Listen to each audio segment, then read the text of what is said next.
जो प्रदोष व्रत सोमवार के दिन पड़ता है वह प्रदोष सोम प्रदोष व्रत कहलाता है। सोमवार को भगवान शिव का दिन माना जाता है, अतः इस दिन प्रदोष व्रत होने से उसकी महत्ता और भी अधिक बढ़ जाती है। एक नगर में एक ब्राह्मणी रहती थी। उसके पति का स्वर्गवास हो गया था।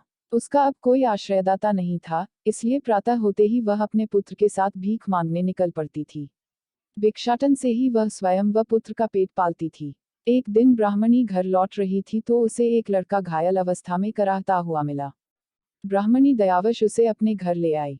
वह लड़का विदर्भ का राजकुमार था। शत्रु सैनिकों ने उसके राज्य पर आक्रमण कर उसके पिता को बंदी बना लिया था और राज्य पर नियंत्रण कर लिया था, इसलिए वह मारा मारा फिर रहा था। राजकुमार ब्राह्मण पुत्र के साथ ब्राह्मणी के घर रहने लगा। एक दिन अंशुमति नामक एक गंधर्व कन्या ने राजकुमार को देखा और उस पर मोहित हो गई। अगले दिन अंशुमति अपने माता पिता को राजकुमार से मिलाने लाई। उन्हें भी राजकुमार भा गया। कुछ दिनों बाद अंशुमति के माता पिता को शंकर भगवान ने स्वप्न में आदेश दिया कि राजकुमार और अंशुमति का विवाह कर दिया जाए। उन्होंने वैसा ही किया। ब्राह्मणी प्रदोष व्रत करती थी। उसके व्रत के प्रभाव और गंधर्वराज की सेना की सहायता से राजकुमार ने विदर्भ से शत्रुओं को खदेड़ दिया और पिता के राज्य को पुनः प्राप्त कर आनंदपूर्वक रहने लगा। राजकुमार ने ब्राह्मण पुत्र को अपना प्रधानमंत्री बनाया।